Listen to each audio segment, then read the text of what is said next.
Hi ಎಲ್ಲರಿಗೂ ನಮಸ್ಕಾರ. Welcome back to our YouTube channel. ಯಾರೆಲ್ಲ ವಿಡಿಯೋಸ್ ಸಬ್ಸ್ಕ್ರೈಬ್ ಮಾಡದೆ ನೋಡ್ತಾ ಇದ್ರ ಸಬ್ಸ್ಕ್ರೈಬ್ ಮಾಡ್ಕೊಳ್ಳಿ ಅಂತ ಹೇಳ್ತಾ ಈಗ 9ನೇ ತರಗತಿಗೆ ಸಂಬಂಧಪಟ್ಟಂತ 2ನೇ ವಿಡಿಯೋವನ್ನ ನೋಡ್ತಾ ಹೋಗೋಣ. ಓಕೆ, ಎಲ್ಲಿಗೆ ನಿಲ್ಸಿದ್ವಿ? ದ್ರವ್ಯದ ಸ್ಥಿತಿಗಳ ಬದಲಾವಣೆ ಹೇಗೆ ನಡೆಯುತ್ತೆ ಅನ್ನೋದ್ರ ಬಗ್ಗೆ ನೋಡಿದ್ವಿ, ಹೌದಲ್ವಾ? ಮುಂದುವರೆದು ನೋಡೋದಾದ್ರೆ ತಾಪ ಬದಲಾವಣೆಯ ಪರಿಣಾಮ.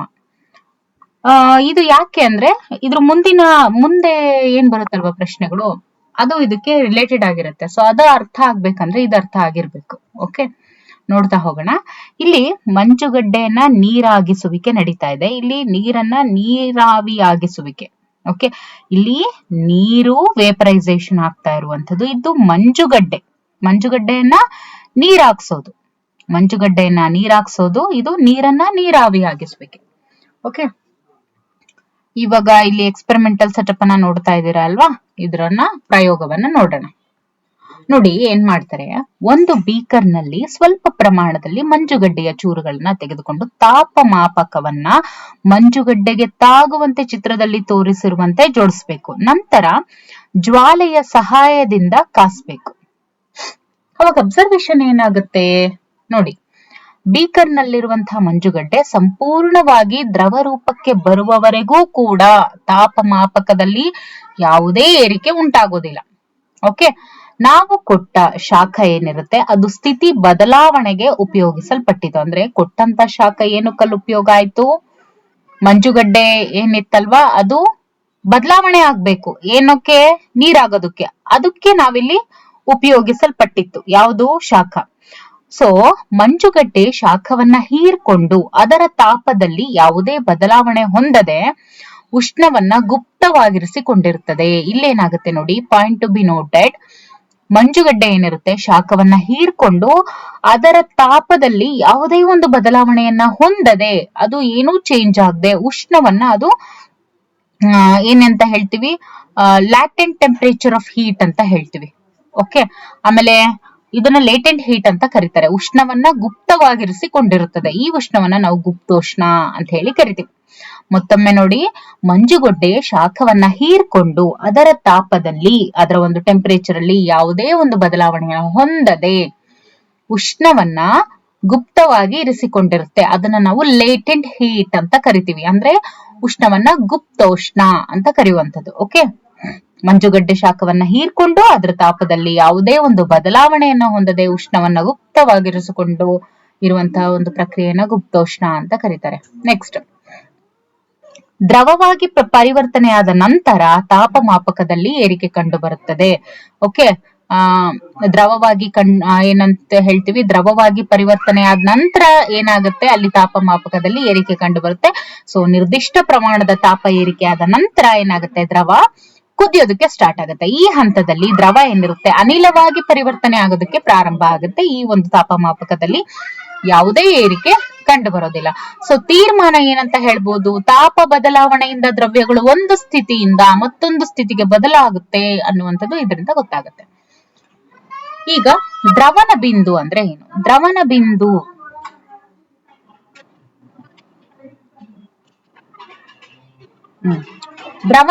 ಅಂದ್ರೆ ಏನು? ನಿರ್ದಿಷ್ಟ ತಾಪದಲ್ಲಿ ಘನವಸ್ತುಗಳು ದ್ರವಿಸಿ, ಅಂದ್ರೆ ಒಂದು ಸರ್ಟೈನ್ ಟೆಂಪರೇಚರ್ ಅಲ್ಲಿ ಘನವಸ್ತುಗಳು ದ್ರವಿಸ್ಬಿಟ್ಟು ವಾತಾವರಣದ ಒತ್ತಡದಲ್ಲಿ ದ್ರವ ಸ್ಥಿತಿಗೆ ಪರಿವರ್ತನೆ ಆಗುವಂತಹ ತಾಪವನ್ನ ದ್ರವನ ಬಿಂದು ಅಂತ ಕರೀತಾರೆ.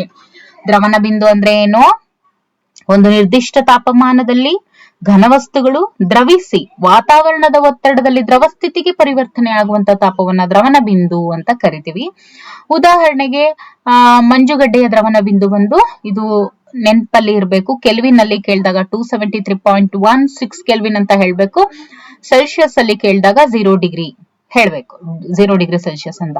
ಅಂದ್ರೆ ಈ ಒಂದೇ ವಾಕ್ಯದಲ್ಲಿ 2 ಪ್ರಶ್ನೆ ಮೀನ್ಸ್ 2 ಪ್ರಶ್ನೆಗಳು ಬರುತ್ತೆ. ಮಂಜುಗಡ್ಡೆಯ ದ್ರವನ ಬಿಂದು ಕೆಲ್ವಿನ್ ನಲ್ಲಿ ಹೇಳಿ ಅಂತ ಹೇಳಿದಾಗ 273.16. ಸೊ ಸೆಲ್ಸಿಯಸ್ ಅಲ್ಲಿ ಹೇಳ್ಬೇಕಾದ್ರೆ ಅದನ್ನ 0 ಡಿಗ್ರಿ ಸೆಲ್ಸಿಯಸ್ ಅಲ್ಲಿ ಹೇಳ್ಬೇಕು. ಘನದ ದ್ರವನ ಬಿಂದುವು ಅವುಗಳ ಕಣಗಳ ನಡುವಿನ ಆಕರ್ಷಣಾ ಬಲದ ಸಾಮರ್ಥ್ಯದ ಸೂಚಕ ಆಗಿರುತ್ತೆ ಯಾವಾಗ್ಲೂ. ಇನ್ನು ದ್ರವನ ಅಂದ್ರೆ ಏನು? ಘನಸ್ಥಿತಿಯಿಂದ ದ್ರವ ಸ್ಥಿತಿಗೆ ಬದಲಾವಣೆ ಹೊಂದೋದನ್ನ ನಾವು ದ್ರವನ ಅಂತ ಕರಿತೀವಿ. ಘನಸ್ಥಿತಿ ಏನಿರುತ್ತೆ ಅದು ಸಾಲಿಡ್ ಇರೋದು, ಲಿಕ್ವಿಡ್ ಸ್ಟೇಟ್ಗೆ ಏನ್ ಬದಲಾವಣೆ ಆಗುತ್ತೆ ಅದನ್ನ ನಾವು ದ್ರವನ ಅಂತ ಕರಿತೀವಿ. ಇನ್ನು ದ್ರವನ ಗುಪ್ತೋಷ್ಣ ಅಂದ್ರೆ ಏನು? ಓಕೆ. ದ್ರವನ ಗುಪ್ತೋಷ್ಣ ಅಂದ್ರೆ ಏನು? 1 kg ಘನವನ್ನ ಅದರ ದ್ರವನ ಬಿಂದುವಿನಲ್ಲಿ ವಾತಾವರಣದ ಒತ್ತಡದಲ್ಲಿ ದ್ರವವಾಗಿ ಪರಿವರ್ತಿಸೋದಕ್ಕೆ ಬೇಕಾಗುವಂತ ಉಷ್ಣ ಶಕ್ತಿಯ ಪರಿಮಾಣವನ್ನ ದ್ರವನ ಗುಪ್ತೋಷ್ಣ ಅಂತ ಕರೀತಾರೆ. ಅಂದ್ರೆ ಲೇಟೆಂಟ್ ಹೀಟ್ ಆಫ್ ಲಿಕ್ವಿಡ್ ಅಂತ. ಓಕೆ. ಇನ್ನು ಕುದಿಯುವಿಕೆ ಅಂದ್ರೆ ಏನು ನೋಡಿ? ಬೃಹತ್ ಗಾತ್ರದ ದ್ರವನ ಕಣಗಳನ್ನ ದ್ರವ ಸ್ಥಿತಿಯಿಂದ ಆವಿ ಸ್ಥಿತಿಗೆ ಬದಲಾಯಿಸುವಂತಹ ಕ್ರಿಯೆಗೆ ಕುದಿಯುವಿಕೆ ಅಂತ ಹೇಳ್ತಾರೆ. ನೋಡಿ ಬೃಹತ್ ಗಾತ್ರದ ದ್ರವದ ಕಣಗಳನ್ನ ಅಂದ್ರೆ ದೊಡ್ಡ ದೊಡ್ಡ ಗಾತ್ರದಲ್ಲಿ ಇರುವಂತಹ ದ್ರವದ ಕಣಗಳನ್ನ ದ್ರವ ಸ್ಥಿತಿಯಿಂದ ಆವಿ ಸ್ಥಿತಿಗೆ ಅಂದ್ರೆ ಲಿಕ್ವಿಡ್ ಇಂದ ವೇಪರ್ ಸ್ಟೇಟ್ಗೆ ಬದಲಾಯಿಸುವಂತಹ ಕ್ರಿಯೆಯನ್ನ ಕುದಿಯುವಿಕೆ ಅಂತ ಹೇಳ್ತಾರೆ. ಹಾಗಾದ್ರೆ ಕುದಿಯುವ ಬಿಂದು ಅಂದ್ರೆ ಏನು? ನೋಡಿ, ಒಂದು ನಿರ್ದಿಷ್ಟ ವಾತಾವರಣದ ಒತ್ತಡದಲ್ಲಿ ಬೃಹತ್ ಗಾತ್ರದ ದ್ರವದ ಕಣಗಳನ್ನ ದ್ರವ ಸ್ಥಿತಿಯಿಂದ ಆವಿ ಸ್ಥಿತಿಗೆ ಬದಲಾಯಿಸುವಂತಹ ತಾಪಮಾನವನ್ನ ದ್ರವನ ಬಿಂದು ಅಂತ ಕರೀತಾರೆ. ಹಾಗಾದ್ರೆ ನೀರಿನ ಕುದಿಯುವ ಬಿಂದು ಎಷ್ಟು? ಕೆಲ್ವಿನ್ ನಲ್ಲಿ ಹೇಳ್ಬೇಕಂದ್ರೆ ದಟ್ ಇಸ್ 373 ಕೆಲ್ವಿನ್ ಆಗಿರುತ್ತೆ. ನೀರಿನ ಕುದಿಯುವ ಬಿಂದು 373 ಕೆಲ್ವಿನ್ ಆಗಿರುತ್ತೆ. ಅದೇ ಮೆಲ್ಟಿಂಗ್ ಪಾಯಿಂಟ್ ಎಷ್ಟಾಗಿರುತ್ತೆ ದ್ರವನ ಬಿಂದು? That is 273.16. ಕ್ಲಿಯರ್? 273.16. ಓಕೆ.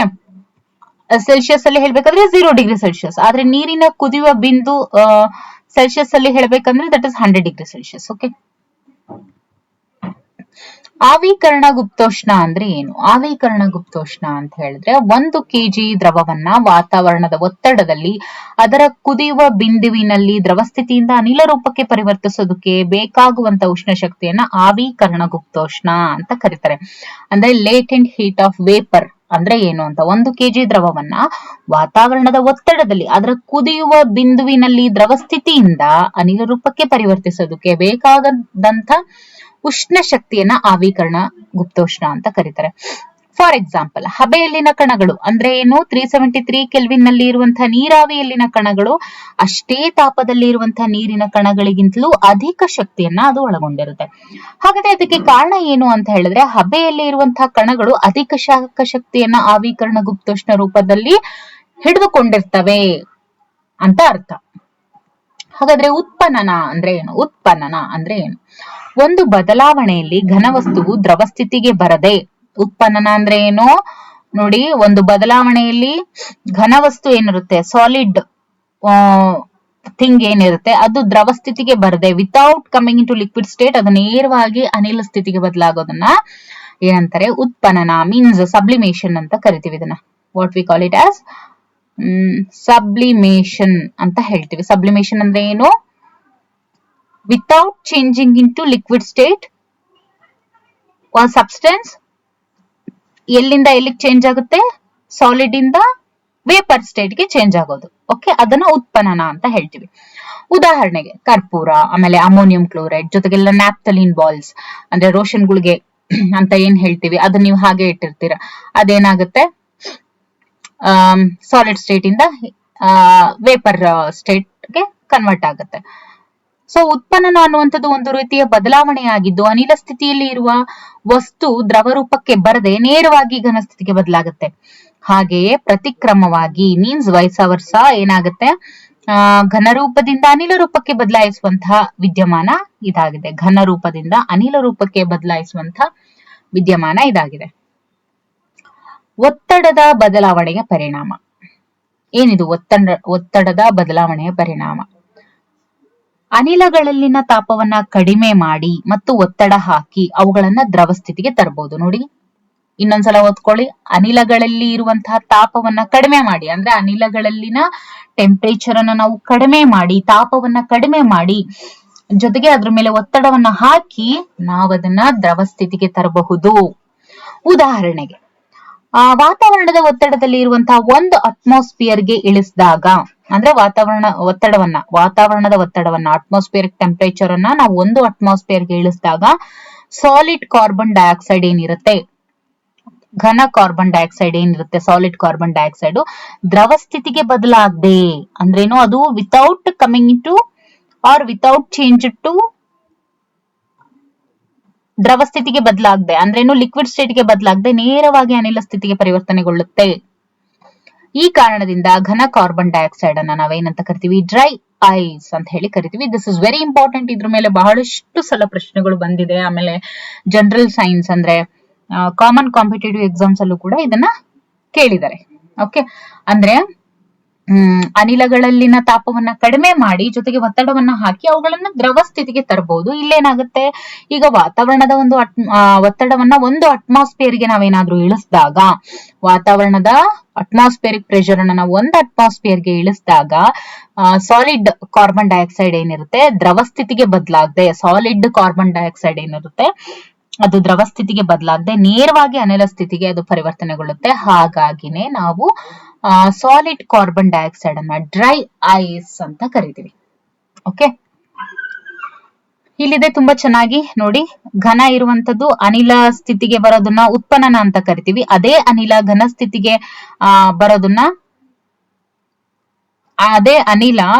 ಸ್ಥಿತಿಗೆ ಬರೋದನ್ನ ಉತ್ಪನ್ನನ ಅಂತ ಕರಿತೀವಿ.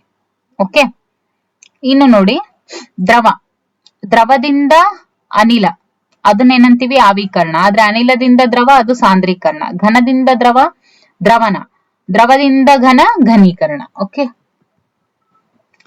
ಈ ಕೆಳಗೆ ಕೊಟ್ಟಿರುವಂತಹ ತಾಪಗಳನ್ನ ಸೆಲ್ಸಿಯಸ್ ಪದ್ಧತಿಗೆ ಪರಿವರ್ತಿಸಿ ಅಂತ ಇದೆ. ಓಕೆ, ನೋಡಿ ಇಲ್ಲಿ 300 ಕೆಲ್ವಿನ್ ಕೊಟ್ಟಿದ್ದಾರೆ, ಹೌದಲ್ವಾ? 300 ಕೆಲ್ವಿನ್ ಕೊಟ್ಟಿದ್ದಾರೆ. ನೋಡಿ ಇಲ್ಲಿ ಏನ್ ಕೊಟ್ಟಿದ್ದಾರೆ, ಸೆಲ್ಸಿಯಸ್ ಪದ್ಧತಿಗೆ ಪರಿವರ್ತಿಸಿ ಅಂತ. ಸೆಲ್ಸಿಯಸ್ಗೆ ಪರಿವರ್ತಿಸಿ ಅಂತ ಕೊಟ್ಟಾಗ ನಾವೇನ್ ಮಾಡ್ಬೇಕು, 273 ಅನ್ನ ಇಟ್ಕೋಬೇಕು ಯಾವಾಗ್ಲೂ. ಓಕೆ, 273 ಅನ್ನ ಯಾವಾಗ್ಲೂ ಇಟ್ಕೋಬೇಕು. ಅಂದ್ರೆ ಕೊಟ್ಟಿರುವಂತ 300 ಮೈನಸ್ 273 ಎಷ್ಟು ಬರುತ್ತೆ, 27 ಡಿಗ್ರಿ ಸೆಲ್ಸಿಯಸ್ ಬರುತ್ತೆ. ಓಕೆ, ಅದೇ ತರ ಇಲ್ಲಿ 573 ಕೆಲ್ವಿನ್ ಕೊಟ್ಟಿದ್ದಾರೆ. ಹಾಗಾದ್ರೆ ಇಲ್ಲಿ ಏನ್ ಮಾಡ್ತೀರಾ ನೀವು, 573 ಕೆಲ್ವಿನ್ ಕೊಟ್ಟಾಗ ಅದನ್ನೇ ಮೈನಸ್ 273 ಕೆಲ್ವಿನ್ ಮಾಡಿದಾಗ ನಮಗೆ 300 ಡಿಗ್ರಿ ಸೆಲ್ಸಿಯಸ್ ಸಿಗುತ್ತೆ. ಸೊ ಈ ಕೆಳಗಿನ ತಾಪಗಳಲ್ಲಿ ನೀರಿನ ಭೌತಿಕ ಸ್ಥಿತಿಯನ್ನ ತಿಳಿಸಿ ಅಂತ ಹೇಳಿದ್ದಾರೆ. ಅಂದ್ರೆ ಇವಾಗ 250 ಡಿಗ್ರಿ ಸೆಲ್ಸಿಯಸ್ ಇರುತ್ತೆ ಅಂತ ಹೇಳಿದ್ರೆ ನೀರು ಯಾವ ಒಂದು ಫಿಸಿಕಲ್ ಸ್ಟೇಟ್ ಅನ್ನ ಅದು ಅಕ್ವೈರ್ ಮಾಡ್ಕೊಂಡಿರುತ್ತೆ. ಅಂದ್ರೆ whether it may be solid or liquid or gaseous state ಅಂತ ನಾವಲ್ಲಿ ನೋಟ್ ಮಾಡಬೇಕು. ಇವಾಗ 250 ಡಿಗ್ರಿ ಸೆಲ್ಸಿಯಸ್ ಕೊಟ್ಟಿದ್ದಾರೆ ಅಂತ ಹೇಳಿದ್ರೆ ನೀರು 250 ಡಿಗ್ರಿ ಸೆಲ್ಸಿಯಸ್ ನಲ್ಲಿ ಅನಿಲ ಸ್ಥಿತಿಯಲ್ಲಿ ಇರುತ್ತೆ. ಓಕೆ, ಇನ್ನು 100 ಡಿಗ್ರಿ ಸೆಲ್ಸಿಯಸ್ ಅಂತ ಹೇಳಿದಾಗ ನೀರು 250 ಡಿಗ್ರಿ ಸೆಲ್ಸಿಯಸ್ ದಲ್ಲಿ ದ್ರವ ಮತ್ತು ಅನಿಲ ಎರಡೂ ಸ್ಥಿತಿಯಲ್ಲಿ ಕಂಡು ಬರುತ್ತೆ. ಓಕೆ, ಹಾಗಾಗಿ ಇಲ್ಲಿ 100 ಡಿಗ್ರಿ ಸೆಲ್ಸಿಯಸ್ ಅಂತ ಕೊಟ್ಟಾಗ ಏನಂತ ಬರೀತೀರಾ, ತಾಪದಲ್ಲಿ ನೀರಿನ ಭೌತಿಕ ಸ್ಥಿತಿ ಏನಾಗಿರುತ್ತೆ, 100 ಡಿಗ್ರಿ ಸೆಲ್ಸಿಯಸ್, ಹೌದಲ್ವಾ? ಬಾಯ್ಲಿಂಗ್ ಪಾಯಿಂಟ್ ಎಷ್ಟು, ಬಾಯ್ಲಿಂಗ್ ಪಾಯಿಂಟ್ ಅಲ್ಲಿ ಅದು ಇರುತ್ತೆ, ಅಂದ್ರೆ ಕುದಿಯುವ ಬಿಂದುನ ಅದು ಏನ್ ಮಾಡುತ್ತೆ, ಅಕ್ವೈರ್ ಮಾಡ್ಕೊಂಡಿರುತ್ತೆ. ಓಕೆ, ಅಲ್ಲೂ ಕೂಡ ಅದು ದ್ರವ ಸ್ಥಿತಿಯಿಂದ ಅನಿಲ ಸ್ಥಿತಿಯಲ್ಲಿ ಇರುತ್ತೆ. ಯಾವುದೇ ವಸ್ತುವಿನ ಸ್ಥಿತಿ ಬದಲಾಗುವಾಗ ತಾಪವು ಸ್ಥಿರವಾಗಿರುತ್ತೆ. ಯಾಕೆ ನೋಡಿ, ಯಾವುದೇ ಒಂದು ವಸ್ತುವಿನ ಸ್ಥಿತಿ ಬದಲಾಗ್ತಾ ಇದೆ ಅಂತ ಹೇಳಿದಾಗ ತಾಪ ಏನಿರುತ್ತೆ ಸ್ಥಿರವಾಗಿರುತ್ತೆ, ಮೀನ್ಸ್ ಕಾನ್ಸ್ಟೆಂಟ್ ಆಗಿರುತ್ತೆ ಟೆಂಪರೇಚರ್. ಯಾಕೆ ಅಂತ ಕೇಳಿದ್ದಾರೆ. ದ್ರವಗಳ ಸ್ಥಿತಿ ಬದಲಾಗಬೇಕಾದ್ರೆ ಅಥವಾ ಬದಲಾಗುವಾಗ ತಾಪವು ಸ್ಥಿರವಾಗಿರುತ್ತೆ. ದ್ರವ್ಯಗಳ ತಾಪ ಹೆಚ್ಚಿಸೋದಕ್ಕೆ ನೀಡಿದ ಶಾಖ ಕಣಗಳ ನಡುವಿನ ಆಕರ್ಷಣಾ ಬಲ ಮೀರಿ ದ್ರವ್ಯಗಳ ಸ್ಥಿತಿ ಬದಲಾವಣೆಗೆ ಅದು ಬಳಕೆ ಆಗುತ್ತೆ. ಹಾಗಾಗಿ ಯಾವುದೇ ಒಂದು ವಸ್ತುವಿನ ಸ್ಥಿತಿ ಬದಲಾಗುವಾಗ ತಾಪ ಸ್ಥಿರವಾಗಿರುತ್ತೆ. ಅರ್ಥ ಆಯ್ತಾ? ನೋಡಿ, ದ್ರವ್ಯಗಳ ಸ್ಥಿತಿ ಬದಲಾಗಬೇಕಾದ್ರೆ ಏನಾಗುತ್ತೆ, ತಾಪ ಸ್ಥಿರವಾಗಿರುತ್ತೆ. ಯಾಕೆ ಸ್ಥಿರವಾಗಿರುತ್ತೆ, ಯಾಕೆ ಕಾನ್ಸ್ಟೆಂಟ್ ಟೆಂಪರೇಚರ್ ಇರುತ್ತೆ ಅಂತ ಹೇಳಿದ್ರೆ, ದ್ರವ್ಯಗಳ ತಾಪ ಹೆಚ್ಚಾಗಬೇಕು ಅನ್ನೋದಕ್ಕೋಸ್ಕರ ನಾವು ಶಾಖ ಏನ್ ನೀಡಿರ್ತೀವಲ್ವಾ, ಅವು ಕಣಗಳ ನಡುವಿನ ಆಕರ್ಷಣ ಬಲ ಏನಿರುತ್ತೆ ಅವುಗಳನ್ನ ಮೀರಿ ದ್ರವ್ಯಗಳ ಸ್ಥಿತಿ ಬದಲಾವಣೆಗೆ ಅದು ಬಳಕೆ ಆಗ್ತಾ ಇರುತ್ತೆ, ಅದಕ್ಕೋಸ್ಕರ ಅಷ್ಟೇ. ಓಕೆ, ವಾತಾವರಣದ ಅನಿಲಗಳನ್ನ ದ್ರವಿತಗೊಳಿಸುವ ವಿಧಾನಗಳಿದ್ದರೆ ಸಲಹೆ ನೀಡಿ ಅಂತ ಇದೆ. ವಾತಾವರಣದ ಅನಿಲಗಳು, ವಾತಾವರಣದಲ್ಲಿರುವಂತಹ ಅನಿಲಗಳನ್ನ ದ್ರವಿತಗೊಳಿಸುವ ವಿಧಾನಗಳು ಅಂತ ಹೇಳಿದಾಗ ನಾವು ಸಾಲಿಡ್ ಕಾರ್ಬನ್ ಡೈಆಕ್ಸೈಡ್ ಅದರಲ್ಲಿ ನೋಡ್ಬೇಕಾದ್ರೆ ನೋಡಿದ್ವಿ. ಯಾವುದು, ಅನಿಲಗಳಲ್ಲಿ ತಾಪವನ್ನ ಕಡಿಮೆ ಮಾಡಿ ಮತ್ತು ಒತ್ತಡವನ್ನ ಹಾಕಿ ಅನಿಲಗಳ ದ್ರವ ಸ್ಥಿತಿಗೆನೆ ತರಬಹುದು. ನೋಡಿ, ಅನಿಲಗಳಲ್ಲಿನ ತಾಪವನ್ನ ಕಡಿಮೆ ಮಾಡಿ ಅಂದ್ರೆ ಅವುಗಳ ಟೆಂಪರೇಚರ್ ಅನ್ನ ಕಡಿಮೆ ಮಾಡಿ ಒತ್ತಡ ಹಾಕಿ ಅನಿಲಗಳನ್ನ ದ್ರವ ಸ್ಥಿತಿಗೆ ನಾವು ತರಬಹುದು. ಓಕೆ, ಅನಿಲಗಳನ್ನ ಯಾವ ರೀತಿ ದ್ರವ ಸ್ಥಿತಿಗೆ ತರಬಹುದು, ಈ ತರ ಒಂದು ತಾಪವನ್ನ ಕಡಿಮೆ ಮಾಡಿ ಜೊತೆಗೆ ಒತ್ತಡವನ್ನ ಹಾಕಿ. ಬಾಷ್ಪೀಕರಣ ಅಂದ್ರೆ ಏನು? ದ್ರವವು ಯಾವುದೇ ತಾಪದಲ್ಲಿ ಅದರ ಕುದಿ ಬಿಂದುವನ್ನ ತಲುಪುವ ಮೊದಲೇ ಆವಿ ಆಗುವಂತಹ ವಿದ್ಯಮಾನವನ್ನ ನಾವು ಬಾಷ್ಪೀಕರಣ ಅಂತ ಕರಿತೀವಿ. ಇದು ನೋಡಿ ಚೆನ್ನಾಗಿ ನೆನಪಿನಲ್ಲಿ ಇಟ್ಕೊಂಡಿರ್ಬೇಕು. ಬಾಷ್ಪೀಕರಣ ಅಂದ್ರೆ ಏನು? ದ್ರವ ಏನಿರುತ್ತೆ, ಲಿಕ್ವಿಡ್ ಏನಿರುತ್ತೆ, ಯಾವುದೇ ತಾಪದಲ್ಲಿ ಅದರ ಕುದಿ ಬಿಂದುವನ್ನ ತಲುಪೋದಕ್ಕಿಂತ ಮುಂಚೆ, ಓಕೆ, ಏನು ಅಂದ್ರೆ ಅದರ ಒಂದು ಬಾಯ್ಲಿಂಗ್ ಪಾಯಿಂಟ್ ಅನ್ನ ತಲುಪೋದಕ್ಕಿಂತ ಮುಂಚೆನೆ ಅದು ಆವಿ ಆಗುತ್ತಲ್ವಾ, ಅದನ್ನ ನಾವೇನಂತ ಕರಿತೀವಿ? ಬಾಷ್ಪೀಕರಣ ಅಂತ ಕರಿತೀವಿ. ಹಾಗಾದ್ರೆ ಬಾಷ್ಪೀಕರಣದ ಮೇಲೆ ಪ್ರಭಾವ ಬೀರುವಂತಹ ಅಂಶಗಳು ಯಾವ್ಯಾವು ಅಂತ ನೋಡಿದಾಗ, ಮೇಲ್ಮೈ ಮೇಲೆ ನಡೆಯುವಂತಹ ವಿದ್ಯಮಾನ ಇದಾಗಿರುತ್ತೆ. ಮೇಲ್ಮೈ ವಿಸ್ತೀರ್ಣ ಹೆಚ್ಚಾದಂತೆ ಬಾಷ್ಪೀಕರಣದ ದರ ಕೂಡ ಹೆಚ್ಚಾಗುತ್ತೆ. ತಾಪ ಹೆಚ್ಚಾದಂತೆ ಬಾಷ್ಪೀಕರಣದ ದರ ಕೂಡ ಹೆಚ್ಚಾಗುತ್ತೆ. ಆರ್ದ್ರತೆಯ ಪ್ರಮಾಣ ಗಾಳಿಯಲ್ಲಿ ಹೆಚ್ಚಿದ್ರೆ, ಹ್ಯುಮಿಡಿಟಿ ಜಾಸ್ತಿ ಇದ್ರೆ ಬಾಷ್ಪೀಕರಣದ ದ್ರವ ಕೂಡ ಜಾಸ್ತಿ, ಬಾಷ್ಪೀಕರಣದ ದರ ರೇಟ್ ಏನಿರುತ್ತೆ ಅಂದ್ರೆ ಬಾಷ್ಪೀಕರಣದ ರೇಟ್ ಏನಿರುತ್ತೆ ಅದು ಕಡಿಮೆ ಆಗುತ್ತೆ. ಇವಾಗ ಆರ್ದ್ರತೆ ಅಂದ್ರೆ ಆರ್ದ್ರತೆಯ ಪ್ರಮಾಣ ಗಾಳಿಯಲ್ಲಿ ಹೆಚ್ಚಿದ್ರೆ ಅಂದ್ರೆ ತೇವಾಂಶ ಜಾಸ್ತಿ ಇದ್ರೆ ಏನಾಗುತ್ತೆ? ದರ ಕಡಿಮೆ ಆಗುತ್ತೆ. ಆದ್ರೆ ಅದೇ ಕುದಿಯುವ ಬಿಂದು ಜಾಸ್ತಿ ಆದ್ರೆ ಅದು ಹೆಚ್ಚಾಗುತ್ತೆ. ಅಷ್ಟೇ ಡಿಫ್ರೆನ್ಸ್. ಗಾಳಿಯ ವೇಗ ಹೆಚ್ಚಾಗಿದ್ದಾಗ ಬಾಷ್ಪೀಕರಣದ ದರವೂ ಕೂಡ ಹೆಚ್ಚಾಗಿರುತ್ತೆ. ಗಾಳಿಯ ವೇಗ, ಗಾಳಿ ಜಾಸ್ತಿ ಇದ್ರೆ ನೋಡಿ, ಗಾಳಿಯಲ್ಲಿನ ಆರ್ದ್ರತೆ ಬೇರೆ, ಗಾಳಿ ಬೇರೆ. ಗಾಳಿ ವೇಗ ಜಾಸ್ತಿ ಇದ್ದಾಗ ಬಾಷ್ಪೀಕರಣ ದರ ಕೂಡ ಹೆಚ್ಚಾಗಿರುತ್ತೆ. ಹಾಗಾದ್ರೆ ಬಾಷ್ಪೀಕರಣದ ಮೇಲೆ ಪ್ರಭಾವ ಬೀರುವಂತಹ ಅಂಶಗಳು ಯಾವ್ಯಾವು?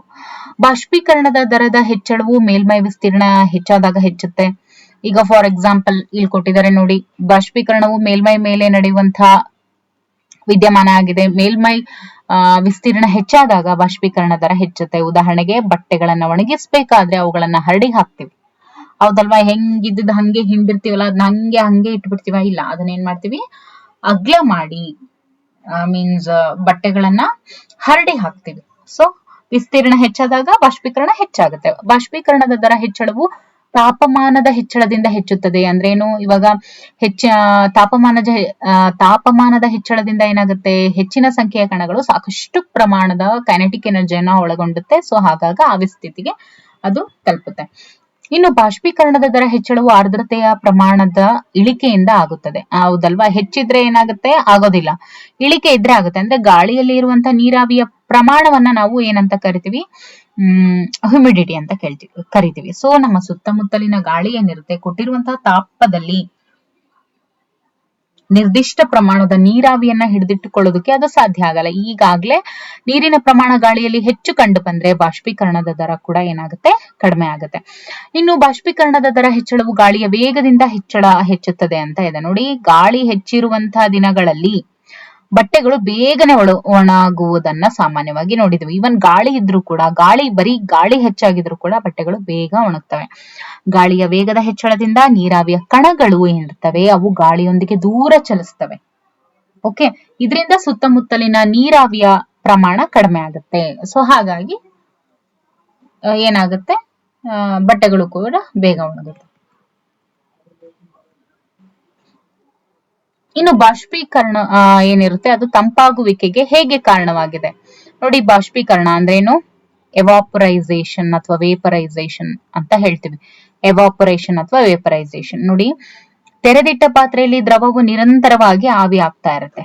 ಓಕೆ, ದ್ರವಗಳಲ್ಲಿನ ಕಣಗಳು ಬಾಷ್ಪೀಕರಣ ಆಗ್ಬೇಕಾದ್ರೆ ಕಳೆದುಕೊಂಡಂತ ಶಕ್ತಿಯನ್ನ ಸುತ್ತಮುತ್ತಲಿನ ವಾತಾವರಣದಿಂದ ಅವು ಮರಳಿ ಪಡ್ಕೊಳ್ತಾ ಹೋಗ್ತವೆ. ಸುತ್ತಮುತ್ತ ಇರುವಂತೆ ಅಥವಾ ಸುತ್ತಮುತ್ತಲಿನಿಂದ ಹೀರಿಕೆ ಆದಂತ ಈ ಶಕ್ತಿಯಿಂದ ವಾತಾವರಣ ತಂಪಾಗುತ್ತೆ ನೋಡಿ. ಇವಾಗ ಒಂದು ಪಾತ್ರೆಯನ್ನ ನಾವೇನ್ ಮಾಡಿದ್ವಿ? ತೆರೆದಿಟ್ಟಿದೀವಿ ಅಂತ ಇಟ್ಕೊಳ್ಳಿ. ಅಲ್ಲೇನಾಗುತ್ತೆ? ದ್ರವ ಅನ್ನುವಂಥದ್ದು ನಿರಂತರವಾಗಿ ಆವಿ ಆಗ್ತಾ ಇರುತ್ತೆ ತೆರೆದಿಟ್ಟಂತ ಪಾತ್ರೆಯಲ್ಲಿ. ಅಲ್ಲೇನಾಗುತ್ತೆ? ದ್ರವಗಳಲ್ಲಿ ಇರುವಂತಹ ಕಣಗಳು ಬಾಷ್ಪೀಕರಣ ಆಗ್ಬೇಕಾದ್ರೆ ಕಳೆದುಕೊಂಡಂತಹ ಶಕ್ತಿಯನ್ನ ಸುತ್ತಮುತ್ತಲಿನ ವಾತಾವರಣದಿಂದ ಅವು ಮರಳಿ ಪಡ್ಕೊಳ್ತಾ ಇರ್ತವೆ. ಅಂದ್ರೇನು? ಬಾಷ್ಪೀಕರಣ ಆಗ್ಬೇಕಾದ್ರೆ ಅವೇನು ಶಕ್ತಿಯನ್ನ ಕಳ್ಕೊಳ್ತವೆ ಅವು ವಾತಾವರಣದಿಂದ ಮರಳಿ ಪಡ್ಕೊಳ್ತಾ ಇರ್ತವೆ. ಸೊ ಸುತ್ತಮುತ್ತಲಿನಿಂದ ಹೀರಿಕೆ ಆದಂತ ಈ ಶಕ್ತಿಯಿಂದ ವಾತಾವರಣ ಏನಾಗುತ್ತೆ? ತಂಪಾಗುತ್ತೆ. So clear? ವಾತಾವರಣ ಹೇಗೆ ತಂಪಾಗುತ್ತೆ? ಬಾಷ್ಪೀಕರಣ ಆಗ್ಬೇಕಾದ್ರೆ ದಿಸ್ ಇಸ್ ವೆರಿ ಇಂಪಾರ್ಟೆಂಟ್. ಅಂದ್ರೆ ಈ ಲೈನ್ ಇಂಪಾರ್ಟೆಂಟ್. ಏನು? ಬಾಷ್ಪೀಕರಣ ಆಗ್ಬೇಕಾದ್ರೆ ಕಳೆದುಕೊಂಡಂತಹ ಶಕ್ತಿಯನ್ನ ಸುತ್ತಮುತ್ತಲಿನ ವಾತಾವರಣದಿಂದ ಮರಳಿ ಪಡೆದುಕೊಳ್ತವೆ. ಹಾಗಾಗಿ ಸುತ್ತಮುತ್ತಲಿನಿಂದ ಹೀರಿಕೆ ಆದಂತ ಈ ಶಕ್ತಿಯಿಂದ ವಾತಾವರಣ ತಂಪಾಗುತ್ತೆ. ಅದ್ರ ರಿಲೇಟೆಡ್ ಆಗಿ ಇನ್ನೊಂದು ಇಲ್ಲಿ ಕ್ವೆಶನ್ ಇದೆ ನೋಡಿ. ನಮ್ಮ ಅಂಗೈ ಮೇಲೆ ಸ್ವಲ್ಪ ಅಸಿಟೋನ್ ಅನ್ನ ಸುರಿದಾಗ ಏನಾಗುತ್ತೆ? Acetone means nail polish remover. ಏನು ನಾವೆಲ್ಲ ಹೆಣ್ಮಕ್ಳು ಏನ್ ಹಚ್ಕೋತೀವಿ ನೇಲ್ ಪಾಲಿಶ್ ರಿಮೂವರು, ಅದನ್ನ ನಾವು ಅಸಿಟೋನ್ ಅಂತ ಹೇಳ್ತೀವಿ. Chemically it is called as acetone. So ಅದನ್ನ ನಾವೇನಾದ್ರೂ ಇವಾಗ ನೇಲ್ ಪಾಲಿಶ್ ರಿಮೂವರ್ ಅನ್ನ ನೀವು ಅಂಗೈಗೆ ಹಾಕೊಂಡಾಗ ಏನಾಗುತ್ತೆ? ತಂಪಾಗುತ್ತೆ. ಒಂಥರ ಕೋಲ್ಡ್ ಫೀಲ್ ಏನಿರುತ್ತೆ, ತುಂಬಾ ತಂಪಾಗಿ ಅನ್ಸುತ್ತೆ, ತಣ್ಣಗ್ ಅನ್ಸುತ್ತೆ. ಓಕೆ, ಇವಾಗ ಯಾವ ತರ ಅನ್ಸುತ್ತೆ ಅಂದ್ರೆ, ನೀವು ಫ್ರಿಡ್ಜ್ ಡೋರ್ ನ ಹೆಂಗೆ ಓಪನ್ ಮಾಡಿದಾಗ ನಿಮಗೆ ಅನ್ಸುತ್ತಲ್ವಾ, ಆ ತರ ಫೀಲ್ ಕೊಡುತ್ತೆ. ಕಾರಣ ಏನು ಅಂತ ಹೇಳಿದ್ರೆ, ಅಸಿಟೋನ್ ನ ಕಣಗಳು ಅಂಗೈ ಮೇಲಿನ ಶಕ್ತಿಯನ್ನ ಅಥವಾ ಸುತ್ತಲಿನ ಶಕ್ತಿಯನ್ನ ಬಳಸಿಕೊಳ್ಳೋದು, ಜೊತೆಗೆ ಆವಿಯಾಗೋದು. ಅಂದ್ರೆ ಅದು ಏನು ಬಾಷ್ಪೀಕರಣ ಆಗ್ತಾ ಇರುತ್ತಲ್ವಾ, ಸೊ ಅಲ್ಲಿ ಅದು ಏನ್ ಕಳ್ಕೊಳ್ಳುತ್ತಲ್ಲ ಶಕ್ತಿ, ಅದು ಸುತ್ತಮುತ್ತಲಿನ ವಾತಾವರಣ ಅಂದ್ರೆ ಆ ಒಂದು ಅಂಗೈ ಏನಿರುತ್ತಲ್ವಾ, ಅಂಗೈ ಸುತ್ತಲಿನ ವಾತಾವರಣದಿಂದ ಅದು ಮರಳಿ ಪಡೆದುಕೊಳ್ತಾ ಇರುತ್ತೆ. ಸೊ ಹಾಗಾಗಿ ಆ ವಾತಾವರಣ ಅದು ತಂಪಾಗೋದಕ್ಕೆ ಆ ಫೀಲ್ ಕೊಡೋದಕ್ಕೆ ಕಾರಣ ಆಗುತ್ತೆ. ಇನ್ನು ಬೇಸಿಗೆಯಲ್ಲಿ ಮಡಿಕೆಯಲ್ಲಿನ ನೀರು ತಂಪಾಗುತ್ತೆ. ಇವೆಲ್ಲವೂ ವೆರಿ ವೆರಿ ವೆರಿ ಇಂಪಾರ್ಟೆಂಟ್, ಅಂದ್ರೆ ತುಂಬಾ ಅಪ್ಲೈಡ್ ಕ್ವೆಶನ್ಸ್ ಅಂತ ಹೇಳ್ಬೋದು. ನೋಡಿ, ನೀರು ಬಾಷ್ಪೀಕರಣ ಆಗ್ಬೇಕಾದ್ರೆ ತಾಪಶಕ್ತಿಯನ್ನ ಹೀರ್ಕೊಳ್ಳೋದ್ರಿಂದ ಮಡಿಕೆಯಲ್ಲಿನ ನೀರು ತಂಪಾಗಿರುತ್ತೆ. ಓಕೆ, ಮಡಿಕೆಯಲ್ಲಿನ ನೀರು ತಂಪಾಗುತ್ತಲ್ವಾ ಬೇಸಿಗೆಯಲ್ಲಿ? ಕಾರಣ ಏನು ಅಂತ ಅಂದ್ರೆ, ಬಾಷ್ಪೀಕರಣ ಆಗ್ಬೇಕಾದ್ರೆ ತಾಪಶಕ್ತಿಯನ್ನ ಹೀರ್ಕೊಳ್ಳೋದ್ರಿಂದ ಮಡಿಕೆಯಲ್ಲಿನ ನೀರು ತಂಪಾಗುತ್ತೆ. ಬೇಸಿಗೆಯ ದಿನದಲ್ಲಿ ನಮ್ಮ ಮನೆಯ ಮೇಲ್ಛಾವಣಿ ಅಥವಾ ತೆರೆದ ಮೈದಾನದಲ್ಲಿ ನೀರನ್ನ ಚಿಮುಕಿಸೋದಕ್ಕೆ ಕಾರಣ ಏನು ಅಂದ್ರೆ, ನೀರಿನ ದೊಡ್ಡ ಆವಿಕರಣ ಗುಪ್ತೋಷ್ಣ ಏನಿರುತ್ತೆ, ಬಿಸಿಯಾದ ಮೇಲ್ಮೈಯನ್ನ ತಂಪಾಗಿಸೋದಕ್ಕೆ ಅದು ಸಹಾಯ ಮಾಡುತ್ತೆ. This is very very important. ಆಮೇಲೆ ಬೇಸಿಗೆ ಕಾಲದಲ್ಲಿ ನಾವು ಹತ್ತಿ ಬಟ್ಟೆಗಳನ್ನ ಯಾಕೆ ಧರಿಸಬೇಕು? ಬೇಸಿಗೆಯಲ್ಲಿ ನಮ್ಮ ದೇಹದ ಯಾಂತ್ರಿಕ ವ್ಯವಸ್ಥೆ ಕಾರಣದಿಂದಾಗಿ ನಾವು ಹೆಚ್ಚು ಬೆವರು ಸುರಿಸೋದ್ರಿಂದ ನಮ್ಮನ್ನ ಅದು ತಂಪಾಗಿಡುತ್ತೆ. ಬಾಷ್ಪೀಕರಣ ಆಗ್ಬೇಕಾದ್ರೆ ದ್ರವದ ಮೇಲ್ಮೈಯಲ್ಲಿನ ಕಣಗಳು ಸುತ್ತಲಿನ ಶಕ್ತಿ ಅಥವಾ ದೇಹದ ಮೇಲ್ಮೈನ ಶಕ್ತಿಯನ್ನ ಅದು ಬಳಸ್ಕೊಂಡು ಆವಿಯಾಗ್ತಾ ಹೋಗುತ್ತೆ. ಓಕೆ, ಇನ್ನು ದೇಹದಿಂದ ಬಿಡುಗಡೆಯಾದಂತ ಶಾಖ ಏನಿರುತ್ತೆ, ಶಕ್ತಿಯು ಆವೀಕರಣ ಗುಪ್ತೋಷ್ಣಕ್ಕೆ ಕಾರಣವಾದಂತ ಶಾಖ ಶಕ್ತಿಗೆ ಅದು ಸಮವಾಗಿರುತ್ತೆ. This is very important. ನೋಡಿ, ದೇಹದಿಂದ ಬಿಡುಗಡೆಯಾದಂತ ಶಾಖ ಶಕ್ತಿಯು ಆವೀಕರಣ ಗುಪ್ತೋಷ್ಣಕ್ಕೆ ಕಾರಣವಾದಂತ ಶಾಖ ಶಕ್ತಿಗೆ ಸಮವಾಗಿರುತ್ತೆ. ಹಾಗಾಗಿ ಹತ್ತಿಯು ನೀರನ್ನ ಹೀರಿಕೊಳ್ಳುವ ಒಂದು ಉತ್ತಮ ವಸ್ತು ಮತ್ತು ಇದು ಬೆವರನ್ನ ಹೀರಿಕೊಂಡು ವಾತಾವರಣದಲ್ಲಿ ಸುಲಭವಾಗಿ ಆವಿಯಾಗೋದಕ್ಕೆ ಅದು ಸಹಾಯಕ ಆಗುತ್ತೆ.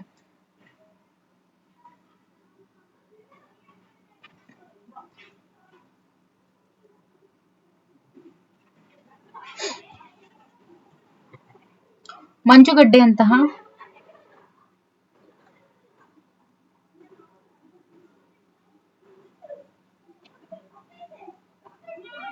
ನೋಡಿ, ಮಂಜುಗಡ್ಡೆಯಂತಹ ತಂಪಿತ ನೀರಿರುವಂತಹ ಗಾಜಿನ ಪಾತ್ರೆಯ ಹೊರ ಮೇಲ್ಮೈ ಏನಿರುತ್ತೆ ಅದ್ರ ಮೇಲೆ ನಾವು ನೀರಿನ ಹನಿಗಳನ್ನ ನೋಡ್ತೀವಿ. ಯಾಕೆ ಅಂತ ಕೇಳಿದ್ದಾರೆ. ಓಕೆ,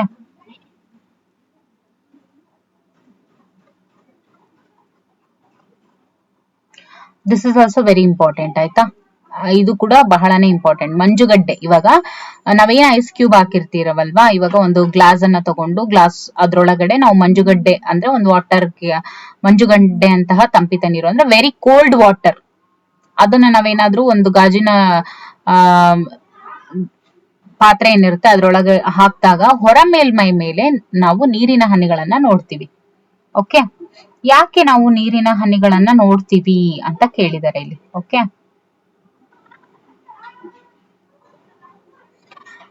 ಎಸ್, ಯಾಕೆ ನೋಡ್ತೀವಿ ಅಂತ ಹೇಳಿದ್ರೆ, ಮಂಜುಗಡ್ಡೆಯಂತಹ ತಂಪಿತ ನೀರು ಇರುವ ಒಂದು ಪಾತ್ರೆಯಲ್ಲಿ ಶೀಘ್ರವಾಗಿ ಪಾತ್ರೆಯ ಹೊರ ಮೇಲ್ಮೈ ಮೇಲೆ ನೀರಿನ ಸಣ್ಣ ಹನಿಗಳು ಕಂಡು ಬರ್ತವೆ. ಯಾಕೆ ಕಂಡು ಬರ್ತವೆ? ನೋಡಿ, ವಾತಾವರಣದಲ್ಲಿನ ನೀರಾವಿಯ ಕಣಗಳು ತಂಪಾದ ಲೋಟದ ಹತ್ತಿರ ಬಂದಾಗ ಶಕ್ತಿಯನ್ನ ಕಳೆದುಕೊಳ್ಳುತ್ತವೆ ಮತ್ತು ದ್ರವ ಸ್ಥಿತಿಗೆ ಬರುತ್ತವೆ. ಆದುದರಿಂದ ನಾವು ನೀರಿನ ಹನಿಗಳಾಗಿ ನೋಡ್ತೇವೆ. This is very important point. ಇವನ್ನೇ ನೀವು ಪಿ ಯು ಲೆವೆಲ್ ಅಲ್ಲಿ ಓದ್ತಾ ಹೋಗ್ತೀರಾ. ಯಾರಾದ್ರೂ ಸೈನ್ಸ್ ಸ್ಟೂಡೆಂಟ್ಸ್ ಇದ್ರೆ ನೀವು ಇದನ್ನ ಪಿ ಯು ಲೆವೆಲ್ ಅಲ್ಲಿ ಇನ್ಡೆಪ್ತ್ ಆಗಿ ಸ್ಟಡಿ ಮಾಡ್ತೀರಾ ಅಷ್ಟೇ. ಅಂದ್ರೆ ಏನ್ ಸಿಲೆಬಸ್ ವೈಸ್ ಸೈನ್ಸ್ ನೋಡ್ತೀರಾ ಅದ್ರಲ್ಲಿ ಇದನ್ನು ಕೂಡ ಇವಾಗ ಎಲ್ಲ EVS ಗೆ ಆಡ್ ಮಾಡಿದ್ದಾರೆ. ಓಕೆ, ಹಾಗಾಗಿನೇ EVS ಅಂತ ಹೇಳಿನೇ ನೋಡ್ತಾ ಹೋಗುವಂತದ್ದು. ನೋಡಿ, ಮಂಜುಗಡ್ಡೆ ಅಂತಹ ತಂಪಿತ ನೀರಿರುವಂತಹ ಗಾಜಿನ ಪಾತ್ರೆಯ ಹೊರ ಮೇಲ್ಮೈ ಮೇಲೆ ನೀರಿನ ಹನಿಗಳನ್ನ ಯಾಕೆ ನೋಡ್ತೀವಿ ಅಂತ ಹೇಳಿದ್ರೆ, ವಾತಾವರಣದಲ್ಲಿನ ನೀರಾವಿಯ ಕಣಗಳು ಅಂದ್ರೆ ವಾತಾವರಣದಲ್ಲಿ ಇರುವಂತಹ ನೀರಾವಿಯ ಕಣಗಳು ಏನಿರ್ತವೆ ಅವು ತಂಪಾದ ಲೋಟದ ಹತ್ರ ಬಂದಾಗ ಶಕ್ತಿಯನ್ನ ಕಳೆದುಕೊಳ್ತವೆ. ಅಂದ್ರೆ ಅಲ್ಲಿ ಅವುಗಳಿಗೆ ಅದ್ರ ಜೊತೆ ಹೊಡೆದಾಟ ಮಾಡುವಷ್ಟು ಶಕ್ತಿ ಇರೋದಿಲ್ಲ. ಅವೇನ್ ಮಾಡ್ತವೆ, ಆ ಶಕ್ತಿಯನ್ನ ಎನರ್ಜಿಯನ್ನ ಕಳ್ಕೊತವೆ. ಅವಾಗ ಅವು ದ್ರವ ಸ್ಥಿತಿಗೆ ಬರ್ತವೆ. ಅಷ್ಟೇ ಸಿಂಪಲ್. ವಾತಾವರಣದಲ್ಲಿ ಇರುವಂತಹ ನೀರಾವಿಯ ಕಣಗಳು, ಕಣ್ಣಿಗೆ ಕಾಣಿಸದೇ ಇರುವಂತಹ ನೀರಾವಿಯ ಕಣಗಳು ಏನಿರ್ತವೆ ಅವು ತಂಪಾದ ಲೋಟದ ಹತ್ರ ಬಂದಾಗ ತಮ್ಮ ಎನರ್ಜಿಯನ್ನ ಕಳ್ಕೊಳ್ತವೆ. ಅವಾಗ ಲಿಕ್ವಿಡ್ ಸ್ಟೇಟ್ಗೆ ಬರುತ್ತೆ, ಅಂದ್ರೆ ದ್ರವ ಸ್ಥಿತಿಗೆ ಬರುತ್ತೆ. ಆದುದರಿಂದ ನಾವು ನೀರಿನ ಹನಿಗಳಾಗಿ ಅವುಗಳನ್ನ ನಾವು ನೋಡ್ತೀವಿ. Very simple. ಓಕೆ, ಸೊ ಇಲ್ಲಿ ಮುಂದೆ ನೋಡ್ತಾ ಹೋಗೋಣ ಪಠ್ಯ ಪ್ರಶ್ನೆಗಳು. ತಂಪು ಕಾರ್ಯ ಬಿಸಿಯಾದ ಶುಷ್ಕ ದಿನದಲ್ಲಿ ಹೆಚ್ಚು ತಂಪಾಗಿಸುತ್ತದೆ ಯಾಕೆ? ನೋಡಿ, ತಂಪು ಕಾರ್ಯವು ಅಂದ್ರೇನು? ಡೆಸರ್ಟ್ ಕೂಲರ್ ಏನಿರುತ್ತೆ ಇದು ಬಿಸಿಯಾದ ಶುಷ್ಕ ದಿನದಲ್ಲಿ ಹೆಚ್ಚು ತಂಪಾಗಿಸುತ್ತೆ ಯಾಕೆ? ನೋಡಿ, ದ್ರವಗಳಲ್ಲಿನ ಕಣಗಳು ಬಾಷ್ಪೀಕರಣವಾಗಬೇಕಾದ್ರೆ ಅಥವಾ ಬಾಷ್ಪೀಕರಣ ಆಗುವಾಗ ಏನಾಗುತ್ತೆ, ಕಳೆದುಕೊಂಡಂತ ಶಕ್ತಿಯನ್ನ ಸುತ್ತಮುತ್ತಲಿನ ವಾತಾವರಣದಿಂದ ಮರಳಿ ಪಡೆದುಕೊಳ್ತವೆ ಅಂತ ನೋಡಿದ್ವಿ. ಅದಕ್ಕೋಸ್ಕರ ತಂಪು ಕಾರ್ಯವು ಬಿಸಿಯಾದ ಶುಷ್ಕ ದಿನದಲ್ಲಿ ಹೆಚ್ಚು ತಂಪಾಗಿಸುತ್ತೆ. ಕ್ಲಿಯರ್? ಇನ್ನೊಮ್ಮೆ ಹೇಳ್ತೀನಿ ನೋಡಿ, ದ್ರವಗಳಲ್ಲಿನ ಕಣಗಳೇನಿರ್ತವೆ ಅವು ವೇಪರೈಸೇಷನ್ ಆಗ್ಬೇಕಾದ್ರೆ ಕಳೆದುಕೊಂಡಿರುವಂತಹ ಶಕ್ತಿಯನ್ನ ಸುತ್ತಲಿನ ವಾತಾವರಣದಿಂದ ಮರಳಿ ಪಡ್ಕೊಳ್ತವೆ. ಹಾಗಾಗಿ ಡೆಸರ್ಟ್ ಕೂಲರ್ ಏನಿರುತ್ತೆ ಬಿಸಿಯಾದ ಶುಷ್ಕ ದಿನಗಳಲ್ಲಿ ಹೆಚ್ಚು ತಂಪಾಗಿಸುತ್ತೆ. ಅದು ಅಷ್ಟೇ.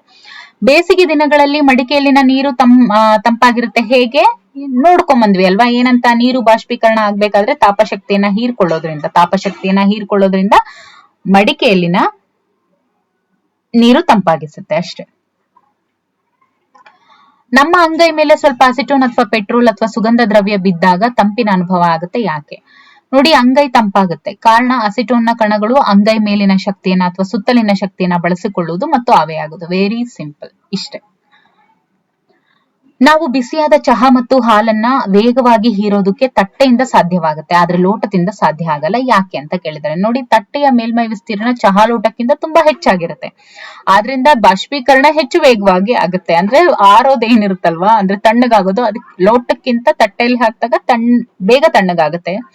ಆದುದರಿಂದ ನಾವು ಬಿಸಿಯಾದ ಚಹಾ ಮತ್ತು ಹಾಲನ್ನ ವೇಗವಾಗಿ ಹೀರೋದಕ್ಕೆ ತಟ್ಟೆಯಿಂದ ಸಾಧ್ಯ ಆಗುತ್ತೆ. ಅದನ್ನೇ ಇಲ್ಲೇನು ಕೆಮಿಸ್ಟ್ರಿ ಅಂದ್ರೆ ಕೆಮಿಕಲಿ ಏನ್ ಹೇಳ್ಬೇಕು, ತಟ್ಟೆಯ ಮೇಲ್ಮೈ ವಿಸ್ತೀರ್ಣ. ವೈಜ್ಞಾನಿಕ ವರ್ಡ್ಸ್ ಅಲ್ಲಿ ಹೇಳ್ಬೇಕಂದ್ರೆ ತಟ್ಟೆಯ ಮೇಲ್ಮೈ ವಿಸ್ತೀರ್ಣ ಚಹಾ ಲೋಟಕ್ಕಿಂತ ತುಂಬಾನೇ ಹೆಚ್ಚು.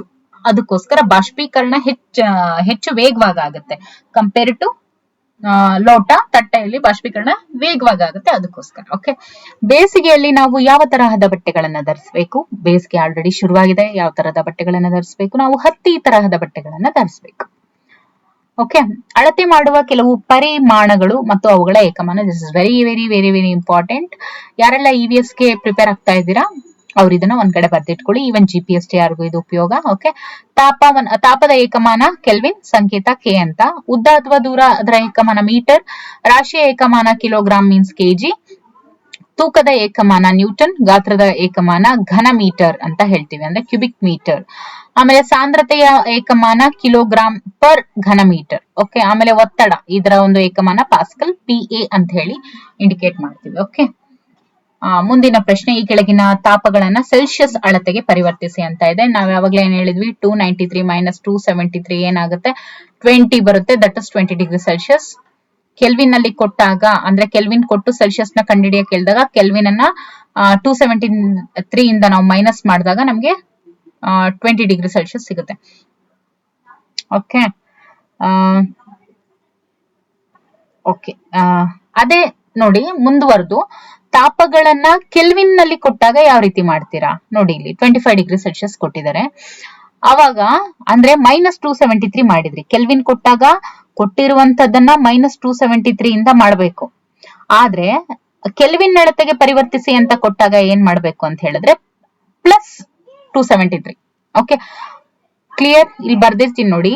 ಇವಾಗ ನಮ್ಗೆ ಕೆಲ್ವಿನ್ ಅಳತೆಯನ್ನ, ಸೆಲ್ಸಿಯಸ್ ಅಳತೆಯನ್ನ ಪರಿವರ್ತಿಸಿ ಅಂತ ಕೊಟ್ಟಾಗ ಏನ್ ಮಾಡ್ಬೇಕು, ಡಿಗ್ರಿ ಸೆಲ್ಸಿಯಸ್ ಅಳತೆಗೆ ಪರಿವರ್ತಿಸಿ. ಅಂದ್ರೆ ಕೆಲ್ವಿನ್ ಕೊಟ್ಟು ಡಿಗ್ರಿ ಸೆಲ್ಸಿಯಸ್ ಅಲ್ಲಿ ಅದನ್ನ ಪರಿವರ್ತಿಸಿ ಅಂತ ಹೇಳಿದಾಗ ಏನ್ ಮಾಡ್ಬೇಕು, 273 ಸೆಲ್ಸಿಯಸ್ ಇಂದ ಮೈನಸ್ ಮಾಡ್ಬೇಕು. ಅದೇ ಸೆಲ್ಸಿಯಸ್ ಕೊಟ್ಟು ಕೆಲ್ವಿನ್ಗೆ ಪರಿವರ್ತಿಸಿ ಅಂತ ಕೊಟ್ಟಾಗ +273 ಮಾಡ್ಬೇಕು. ಅದು ಏನೇ ಕೊಟ್ಟಿರ್ಲಿ ಪ್ಲಸ್ 273 ಮಾಡ್ಬೇಕು. ಆಮೇಲೆ ಇದು ಹೆಂಗೆ, ಯಾಕೆ ಇದನ್ನೇ ತಗೊಂಡ್ರು? 293 ಕೆಲ್ವಿನ್ ನೋಡಿ, ಇವಾಗ 273 ಕೆಲ್ವಿನ್ ಅನ್ನೇ ಯಾಕೆ ತಗೋಬೇಕು? ಮತ್ತೆ 273 ಕೆಲ್ವಿನ್ ಅನ್ನ ಮೈನಸ್ ಮಾಡಬೇಕು ಎದ್ರಲ್ಲಿ? Celsius scale ತೋರಿಸ್ಬೇಕಾದ್ರೆ. ಅದೇ ಕೆಲ್ವಿನ್ ಸ್ಕೇಲ್ ತೋರಿಸ್ಬೇಕಾದ್ರೆ ಪ್ಲಸ್ 273 ಅಂತ ಯಾಕೆ ತಗೋಬೇಕು, ಅದೇ ಯಾಕೆ ಬಂತು ಅಂತ ನೀವು ಹೈಯರ್ ಕ್ಲಾಸಸ್ ಅಲ್ಲಿ ತಿಳ್ಕೊಂತೀರಾ. ಅಂದ್ರೇನು, ಇವಾಗ ಪೇಪರ್ 2 ಯಾರು ಸ್ಟಡಿ ಮಾಡ್ತೀರಾ ಅಲ್ವಾ, ಅದು ವೆರಿ ವೆರಿ ಇಂಪಾರ್ಟೆಂಟ್. ಇವಾಗ ಏನು ಹೊಸದಾಗಿ TIT ಸಿಲೆಬಸ್ ಚೇಂಜ್ ಆಗಿದೆಯಲ್ಲ, ಅದ್ರ ಪ್ರಕಾರ ನೋಡೋದಾದ್ರೆ ಬರುತ್ತೆ. ಅಲ್ಲಿ ಏನ್ ಸಿಲೆಬಸ್, ನ್ಯೂ ಸಿಲೆಬಸ್ ಕೊಟ್ಟಿದಾರಲ್ಲ, ಅದ್ರಲ್ಲಿ ಹೇಳ್ತೇನೆ ಯಾಕೆ ಅದನ್ನೇ ತಗೋತಾರೆ ಅಂತ. ಓಕೆ, ಇಷ್ಟು ಇದೊಂದು ಲಾಜಿಕ್ ತಿಳ್ಕೊಂಡ್ರೆ ಸಾಕು ಅಷ್ಟೇ. ಓಕೆ, ಸೆಲ್ಸಿಯಸ್ ಅಳತೆಗೆ ಪರಿವರ್ತಿಸಬೇಕಾದ್ರೆ ಏನ್ ಮಾಡ್ಬೇಕು? 273 ಇಂದ ಮೈನಸ್ ಮಾಡ್ಬೇಕು ಕೊಟ್ಟಿರುವಂತ ಕೆಲ್ವಿನ್ ಅನ್ನ. ಅದೇ ಕೆಲ್ವಿನ್ ಅಳತೆಗೆ ಪರಿವರ್ತಿಸಬೇಕಾದ್ರೆ ಸೆಲ್ಸಿಯಸ್ ಕೊಟ್ಟಿರ್ತಾರೆ, ಅದಕ್ಕೆ ಪ್ಲಸ್ 273 ನ ಆಡ್ ಮಾಡಬೇಕು, ಎಷ್ಟಾದ್ರೂ ಕೊಟ್ಟಿರ್ಲಿ. ಓಕೆ, ಸಮಯ ಕಳೆದಂತೆ ನ್ಯಾಪ್ತಲಿನ್ ಗುಳಿಗೆಗಳು ನಿಶೇಷವಾಗಿ ಮಾಯವಾಗುತ್ತೆ. ಯಾಕೆ? ಕಾರಣ ಕೊಡಿ ಅಂತ ಹೇಳಿದ್ರೆ, ನೋಡಿ, ನ್ಯಾಪ್ತಲಿನ್ ಗುಳಿಗೆಗಳು ಸರಳವಾಗಿ ಉತ್ಪನ್ನ ಕ್ರಿಯೆಗೆ ಒಳಗಾಗುತ್ತೆ, ಅಂದ್ರೆ ಸಬ್ಲಿಮೇಷನ್ಗೆ ಒಳಗಾಗುತ್ತೆ. ಘನವಸ್ತುವು ದ್ರವ ಸ್ಥಿತಿಗೆ ಬರದೆ ನೇರವಾಗಿ ಅನಿಲ ಸ್ಥಿತಿಗೆ ಬದಲಾಗೋದ್ರಿಂದ ಸಮಯ ಕಳೆದಂತೆ ಅವು ಏನಾಗುತ್ತೆ? ಮಾಯವಾಗುತ್ತೆ. ಇನ್ನು ನಾವು ಹಲವಾರು ಮೀಟರ್ ದೂರದಲ್ಲಿ ಕುಳಿತಿದ್ರು ಕೂಡ ಸುಗಂಧ ದ್ರವ್ಯದ ವಾಸನೆಯನ್ನ ಗ್ರಹಿಸ್ತೀವಿ. ಯಾಕೆ? ನೋಡಿ, ಅನಿಲ ವಸ್ತುಗಳಲ್ಲಿ ಏನಾಗುತ್ತೆ, ಕಣಗಳ ನಡುವಿನ ಅಂತರ ಮತ್ತು ಕಣಗಳ ಚಲನಶಕ್ತಿ ವೆರಿ ಮ್ಯಾಕ್ಸಿಮಮ್ ಆಗಿರುತ್ತೆ. ಅಂದ್ರೆ ಅವುಗಳ ಕೈನೆಟಿಕ್ ಎನರ್ಜಿ, ಅವುಗಳ ಅಂತರ ಏನಿರುತ್ತೆ ಕಣಗಳದು, ಅದು ತುಂಬಾ ಜಾಸ್ತಿ ಇರುತ್ತೆ. ಇನ್ನು ಸುಗಂಧ ದ್ರವ್ಯದ ಕಣಗಳು ಅನಿಲ ಕಣಗಳ ನಡುವೆ ಇರುವಂತಹ ಖಾಲಿ ಸ್ಥಳಾವಕಾಶಗಳನ್ನ ಸೇರಿ ಅತ್ಯಂತ ವೇಗವಾಗಿ ಯದ್ವಾ ತದ್ವಾ ಚಲಿಸುತ್ತೆ. ಅದನ್ನೇ ಯಾದೃಚ್ಛಿಕವಾಗಿ ಮೀನ್ಸ್ ಯದ್ವಾ ತದ್ವಾ ಚಲಿಸುತ್ತೆ. ಆದುದರಿಂದ ನಾವು ಹಲವಾರು ಮೀಟರ್ ದೂರದಲ್ಲಿದ್ರು ಕೂಡ, ಕುಳಿತಿದ್ರು ಕೂಡ ಸುಗಂಧ ದ್ರವ್ಯದ ವಾಸನೆಯನ್ನ ಗ್ರಹಿಸ್ತೀವಿ. ಯಾಕೆ ಸುಗಂಧ ದ್ರವ್ಯದ ವಾಸನೆಯನ್ನ ಗ್ರಹಿಸ್ತೀವಿ? ಆ ಸುಗಂಧ ದ್ರವ್ಯದ ಕಣಗಳು ಏನಿರುತ್ತೆ, ಅನಿಲ ಕಣಗಳ ನಡುವೆ ಇರುವಂತಹ ಖಾಲಿ ಸ್ಥಳಾವಕಾಶಗಳಲ್ಲಿ ಸೇರಿರ್ತವೆ. ಅಂದ್ರೆ ವಾತಾವರಣದಲ್ಲಿ ಇರುವಂತಹ ಅನಿಲ ಕಣಗಳ ನಡುವೆ ಅವು ಸೇರ್ಕೋತವೆ. ಖಾಲಿ ಇರುವಂತ ವಾತಾವರಣದಲ್ಲಿ ಏನು ಅನಿಲ ಕಣಗಳು ಇರ್ತಾವಲ್ವಾ, ಅನಿಲ ಕಣಗಳು ವಾತಾವರಣದಲ್ಲಿ ಹೇಗಿರ್ತವೆ? ಇಷ್ಟು ಫ್ರೀಲಿ ಎಕ್ಸಿಸ್ಟ್ ಆಗಿರ್ತವೆ. ಸೊ ಹಾಗಾಗಿ ಇಲ್ಲೆಲ್ಲ ಗ್ಯಾಪ್ ಏನಿರುತ್ತಲ್ವಾ, ಅಲ್ಲಿ ಬಂದು ಅದು ಸೇರ್ಕೊಳ್ಳುತ್ತೆ, ಯಾವುದು? ಸುಗಂಧ ದ್ರವ್ಯದ ಕಣಗಳು. ಹಾಗಾಗಿ ವೇಗವಾಗಿ ಏನಾಗುತ್ತೆ? ಚಲಿಸುತ್ತೆ. ಆದುದರಿಂದ ನಮಗೆ ಹಲವಾರು ಮೀಟರ್ ದೂರದಲ್ಲಿದ್ರೂ ಕೂಡ ಸುಗಂಧ ದ್ರವ್ಯದ ವಾಸನೆಯನ್ನ ನಾವು ಗ್ರಹಿಸ್ತೇವೆ.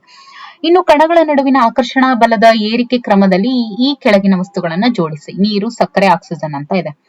ಏರಿಕೆ ಕ್ರಮದಲ್ಲಿ ಜೋಡಿಸಿ, ಆಕರ್ಷಣಾ ಬಲದ ಏರಿಕೆ ಕ್ರಮದಲ್ಲಿ ಈ ಕೆಳಗಿನ ವಸ್ತುಗಳನ್ನ ಜೋಡಿಸಿ ಅಂತ ಇದೆ. ನೋಡಿ, ಆಕರ್ಷಣಾ ಬಲದ ಏರಿಕೆಯಲ್ಲಿ ಅಂತ ಹೇಳಿದಾಗ, ಆಕರ್ಷಣಾ ಬಲ ಅಂದ್ರೆ ಏನು? Attraction force. ಅಂದ್ರೆ ಪಾರ್ಟಿಕಲ್ಸ್ ಯಾವ ರೀತಿ ಅಟ್ರಾಕ್ಟ್ ಆಗಿದಾವೆ ನೋಡಿ. ಆಕ್ಸಿಜನ್ ಅಲ್ಲಿ ಏರಿಕೆ ಕ್ರಮದಲ್ಲಿ ನಾವೇನ್ ಮಾಡ್ಬೇಕು? ಜೋಡಿಸ್ಬೇಕು. ಫಸ್ಟ್ ಇದು ಅಂದ್ರೆ ಕಂಪೇರ್ ಟು ಆಕ್ಸಿಜನ್, ಇದು ಫ್ರೀಲಿ ಸ್ಪೇಸ್ ಅನ್ನ ಆಕ್ಯುಪೈ ಮಾಡ್ಕೊಂಡಿರುತ್ತೆ. ಇದು ಮೀಡಿಯಮ್, ಇದು ಏನು ಅಂದ್ರೆ ಇದು ಮೀಡಿಯಮ್, ಇದು ನೋಡಿ, ಇದು ಫ್ರೀ, ಇದು ಮೀಡಿಯಮ್, ಇದು ಏನು ತುಂಬಾನೇ ಹತ್ರ ಇರುತ್ತೆ ಅಷ್ಟೇ. ಓಕೆ, ಈ ಕೆಳಗಿನ ತಾಪದಲ್ಲಿ ನೀರಿನ ಭೌತಿಕ ಸ್ಥಿತಿಯನ್ನ ತಿಳಿಸಿ. ನೋಡಿ, 25 ಡಿಗ್ರಿ ಸೆಲ್ಸಿಯಸ್ ಅಲ್ಲಿ ಅದು ಯಾವಾಗ್ಲೂ ದ್ರವ ರೂಪದಲ್ಲಿ ಇರುತ್ತೆ. 0 ಡಿಗ್ರಿ ಸೆಲ್ಸಿಯಸ್ ಅಲ್ಲಿ ಘನ ಮತ್ತು ದ್ರವ ರೂಪದಲ್ಲಿ ಇರುತ್ತೆ. ಓಕೆ, ಘನ ಮತ್ತು ದ್ರವ ರೂಪದಲ್ಲಿ ಇರುತ್ತೆ 0 ಡಿಗ್ರಿ ಸೆಲ್ಸಿಯಸ್ ಅಲ್ಲಿ. 100 ಡಿಗ್ರಿ ಸೆಲ್ಸಿಯಸ್ ಅಂತ ತಗೊಂಡಾಗ ದ್ರವ ಮತ್ತು ಅನಿಲ ರೂಪದಲ್ಲಿ ಇರುತ್ತೆ. ನೋಡಿ, ಇವು ಮೂರನ್ನ ಒಂದತ್ರ ಬರ್ದಿಟ್ಕೊಳ್ಳಿ, ಯಾಕಂದ್ರೆ ವೆರಿ ಇಂಪಾರ್ಟೆಂಟ್. 25 ಡಿಗ್ರಿ ಸೆಲ್ಸಿಯಸ್ ಅಲ್ಲಿ ಕೊಟ್ಟು ನೀರು ದ್ರವ ರೂಪದಲ್ಲಿ ಇರುತ್ತೆ, ಘನ ರೂಪದಲ್ಲಿ ಇರುತ್ತೆ, ಈ ರೀತಿ ಎಲ್ಲ ಕೊಡ್ತಾ ಇರ್ತಾರೆ. ಓಕೆ, ನೀರು 25 ಡಿಗ್ರಿ ತಾಪಮಾನದಲ್ಲಿ ದ್ರವ ರೂಪದಲ್ಲಿ ಇರುತ್ತೆ. 0 ಡಿಗ್ರಿ ಸೆಲ್ಸಿಯಸ್ ಅಂತ ಹೇಳಿದಾಗ ಘನ ಮತ್ತು ದ್ರವ ರೂಪದಲ್ಲಿ ಇರುತ್ತೆ. ಓಕೆ, ಅದೇ 100 ಡಿಗ್ರಿ ತಾಪಮಾನದಲ್ಲಿ ಏನಿರುತ್ತೆ? ತಾಪದಲ್ಲಿ ದ್ರವ ಮತ್ತು ಅನಿಲ ರೂಪದಲ್ಲಿ ಇರುತ್ತೆ. ದ್ರವ ಮತ್ತು ಅನಿಲ ರೂಪದಲ್ಲಿ ಇರುತ್ತೆ 100 ಡಿಗ್ರಿ ಸೆಲ್ಸಿಯಸ್ ಅಲ್ಲಿ. ಈ ಕೆಳಗಿನವುಗಳನ್ನ 2 ಕಾರಣಗಳೊಂದಿಗೆ ಸಮರ್ಥಿಸಿ. ಕೊಠಡಿಯ ಉಷ್ಣತೆಯಲ್ಲಿ ನೀರು ದ್ರವವಾಗಿರುತ್ತೆ ಅಂತ ಇದೆ. ಅಂದ್ರೆ ರೂಮ್ ಟೆಂಪರೇಚರ್ ಅಲ್ಲಿ ನೀರು ಯಾವಾಗ್ಲೂ ಲಿಕ್ವಿಡ್ ಸ್ಟೇಟ್ ಅಲ್ಲಿ ಇರುತ್ತೆ. ನೋಡಿ, 0 ಡಿಗ್ರಿ ತಾಪದಲ್ಲಿ ಏನಾಗುತ್ತೆ? ಘನ ಮತ್ತು ದ್ರವ ಎರಡು ಸ್ಥಿತಿಯಲ್ಲೂ ಇರುತ್ತೆ. ಇಲ್ಲೇ ಇದೆ ನೋಡಿ, 0 ಡಿಗ್ರಿಯಲ್ಲಿ ಘನ ಮತ್ತು ದ್ರವ ರೂಪದಲ್ಲಿ ಇರುತ್ತೆ. 0 ಡಿಗ್ರಿ ತಾಪದ ನಂತರ ಘನ ರೂಪದಲ್ಲಿ ಇರುವ ನೀರು ತಾಪವನ್ನ ಹೀರ್ಕೊಂಡು ದ್ರವಿಸಲು ಪ್ರಾರಂಭಿಸುತ್ತೆ. ಆದ್ದರಿಂದ ಕೊಠಡಿಯ ಉಷ್ಣತೆಯಲ್ಲಿ ನೀರು ದ್ರವವಾಗಿರುತ್ತೆ. ಓಕೆ, ನೋಡಿ, 0 ಡಿಗ್ರಿ ಸೆಲ್ಸಿಯಸ್ ಅಲ್ಲಿ ಇದ್ದಂತ ಒಂದು ಅಂದ್ರೆ 0 ಡಿಗ್ರಿ ಸೆಲ್ಸಿಯಸ್ ಟೆಂಪರೇಚರ್ ಅಲ್ಲಿ ಇದ್ದಂತದ ನೀರೇನಿದೆ ಅದು ಘನ ರೂಪದಲ್ಲಿ ಇರುವಂತ ನೀರು. ಓಕೆ, ಅಲ್ಲಿವರೆಗೂ ಘನ ರೂಪದಲ್ಲಿ ಇದ್ದಂತ ನೀರು ತಾಪವನ್ನ ಹೀರ್ಕೊಂಡು ದ್ರವಿಸೋದಕ್ಕೆ ಪ್ರಾರಂಭವಾಗುತ್ತೆ. ಹಾಗಾಗಿ ರೂಮ್ ಟೆಂಪರೇಚರ್ ಅಲ್ಲಿ ನೀರು ದ್ರವವಾಗುತ್ತೆ. ಇನ್ನು ಕಬ್ಬಿಣದ ಬೀರು ಕೊಠಡಿಯ ಉಷ್ಣತೆಯಲ್ಲಿ ಘನ ರೂಪದಲ್ಲಿ ಇರುತ್ತೆ. ನೋಡಿ, ಘನವಸ್ತುಗಳಲ್ಲಿ ಕಣಗಳ ಜೋಡಣೆ ಅತ್ಯಂತ ಕ್ರಮಬದ್ಧವಾಗಿರುತ್ತೆ. ಹಾಗಾಗಿ ಅದು ಕಠಿಣವಾಗಿರುತ್ತೆ. ಕಣಗಳ ನಡುವಿನ ಅಂತರ ಮತ್ತು ಕಣಗಳ ಚಲನ ಶಕ್ತಿ ತುಂಬಾ ಕನಿಷ್ಠವಾಗಿರುತ್ತೆ. ಅಂದ್ರೆ ಮೀನ್ಸ್ ಮಿನಿಮಮ್ ಆಗಿರುತ್ತೆ. ಘನವಸ್ತುಗಳಲ್ಲಿ ಕಣಗಳ ನಡುವಿನ ಆಕರ್ಷಣಾ ಬಲ ಏನಿರುತ್ತೆ ಅದು ಜಾಸ್ತಿ ಇರುತ್ತೆ. ಆದುದರಿಂದ ಕಬ್ಬಿಣದ ಬೀರು ಕೊಠಡಿಯ ಉಷ್ಣತೆಯಲ್ಲಿ ಘನ ರೂಪದಲ್ಲಿ ಇರುತ್ತೆ.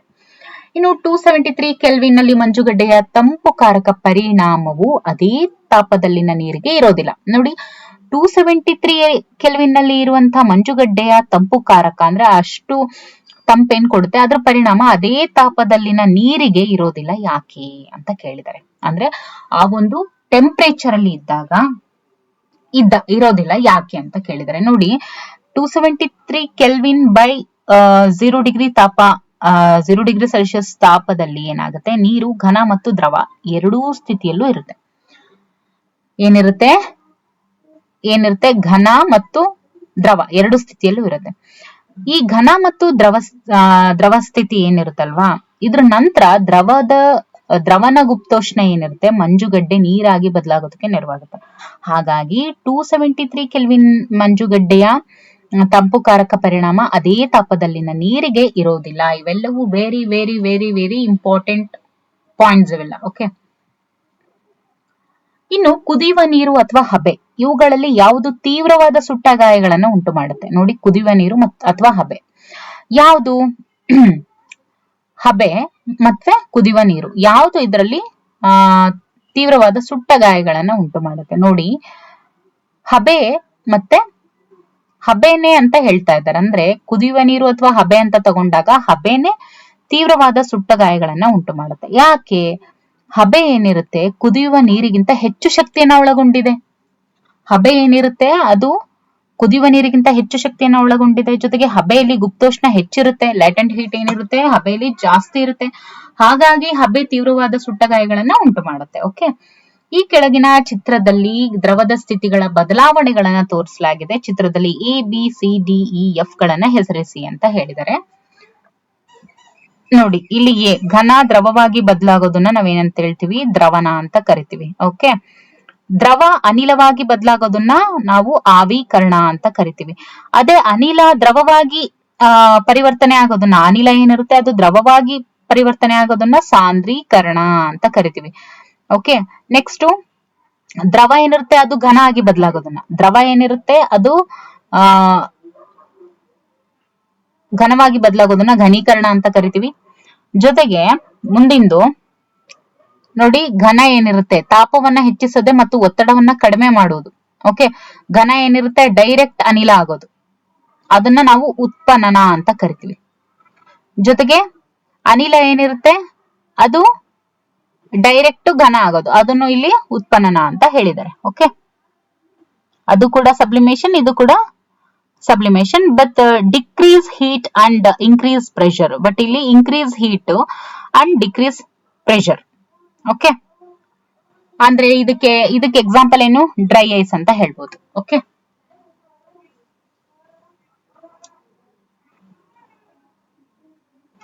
ಅಂದ್ರೆ ಅನಿಲವನ್ನ ನಾವು ಡೈರೆಕ್ಟ್ ಘನವಾಗಿ ಮಾಡುವಂತದ್ದು ವಿತೌಟ್ ಚೇಂಜ್ ಟು, ಅಂದ್ರೆ ಅದು ಲಿಕ್ವಿಡ್ ಸ್ಟೇಟ್ಗೆ ಚೇಂಜ್ ಆಗದೆ ಅಂತ ಹೇಳಿದಾಗ ಆ ಟೈಪ್ ಆಫ್ ಸಬ್ಲಿಮೇಷನ್ ಅನ್ನ ಎಕ್ಸಾಂಪಲ್ ಅಂತ ಹೇಳಿದ್ರೆ ದಟ್ ಇಸ್ ಡ್ರೈ ಐಸ್. ಇದಕ್ಕೆ ಡ್ರೈ ಐಸ್ ಎಕ್ಸಾಂಪಲ್. ಅಂದ್ರೆ ಏನ್ ಹೇಳ್ತೀವಿ? ಕಾರ್ಬನ್ ಡೈಆಕ್ಸೈಡ್, ಅಂದ್ರೆ ಘನ ಕಾರ್ಬನ್ ಡೈಆಕ್ಸೈಡ್. ಓಕೆ, ಬಟ್ ಇಲ್ಲಿ ಏನಾಗುತ್ತೆ ಘನ ಅನ್ನೋದು ಅನಿಲ ಆಗುತ್ತೆ. ಆದ್ರೆ ಇಲ್ಲಿ ಏನಾಗುತ್ತೆ, ಇದಕ್ಕೆ ಎಕ್ಸಾಂಪಲ್ ನ್ಯಾಪ್ಥಲಿನ್ ಬಾಲ್ಸ್. ಓಕೆ, ಎಸ್, ಇಲ್ಲಿಗೆ ಈ ಕುರಿತಾಗಿ ಏನೇನೆಲ್ಲ ನೋಡಿದ್ವಲ್ಲ ಇದು ಮುಗೀತು. ಇವಾಗ ಇದು ಅರ್ಥ ಆಗಿದ್ರೆ ಇಲ್ಲಿ ನಾನು ಕೊಡ್ತೀನಿ ಅಂತ ಹೇಳಿದ್ರೆ, ನೋಡಿ ನೀವು ನಾನಿಲ್ಲಿ 2 ಪ್ರಶ್ನೆಗೆ ನಾನು ಉತ್ತರ, ನೀವು ಈ ವಿಡಿಯೋ ನೋಡಿದ್ಮೇಲೆ ಇದ್ರ ಮೇಲೆ ನೋಡಿ, ಇವಾಗ ನಾನು ಇಲ್ಲಿ 300 212 ಕೆಲ್ವಿನ್ ಅಂತ ಕೊಟ್ಟಿದ್ದೀನಿ. ಬೇಡ, ವೇಟ್, 256 ಕೆಲ್ವಿನ್ ಕೊಟ್ಟಿದ್ದೀನಿ. ಇದನ್ನ ನೀವು ಸೆಲ್ಸಿಯಸ್ಗೆ ಪರಿವರ್ತನೆ ಮಾಡಿ ಉತ್ತರ ಏನು ಅಂತ ಹೇಳ್ಬೇಕು. ಜೊತೆಗೆ ಇಲ್ಲಿ ನಾನು 55°C ಅನ್ನ ಕೊಟ್ಟಿದ್ದೀನಿ. ಇದನ್ನ ಕೆಲ್ವಿನ್ಗೆ ಕನ್ವರ್ಟ್ ಮಾಡಿದಾಗ ಎಷ್ಟು ಬರುತ್ತೆ ಅಂತ ಹೇಳ್ಬೇಕು. ಇದು ಅರ್ಥ ಆಗಿದ್ರೆ ನೀವು ಕಮೆಂಟ್ ಅಲ್ಲಿ ತಿಳಿಸ್ತೀರಾ. ಓಕೆ, ನೀವು ಕಮೆಂಟ್ ಮಾಡಿದಂತ ಉತ್ತರ ಸರಿ ಇದ್ರೆ ನಾನು ರಿಪ್ಲೈ ಮಾಡ್ತೀನಿ. ಓಕೆ, ಸೊ ಇದಿಷ್ಟು ನಿಮ್ಗೆ ಎಷ್ಟು ಉಪಯುಕ್ತ ಅನ್ನೋದನ್ನ ನೀವು ಕಮೆಂಟ್ ಅಲ್ಲಿ ತಿಳಿಸಿ. ಓಕೆ, ನಿಮ್ಮ ಅಭ್ಯಾಸವನ್ನ ಚುರುಕುಗೊಳಿಸಿ ಅಂತ ಹೇಳ್ತಾ ಇದ್ದೀನಿ. ಓಕೆ, ಸೊ ಈ ವಿಡಿಯೋ ನೋಡಿದ್ದಕ್ಕಾಗಿ ತುಂಬಾನೇ ಧನ್ಯವಾದಗಳು.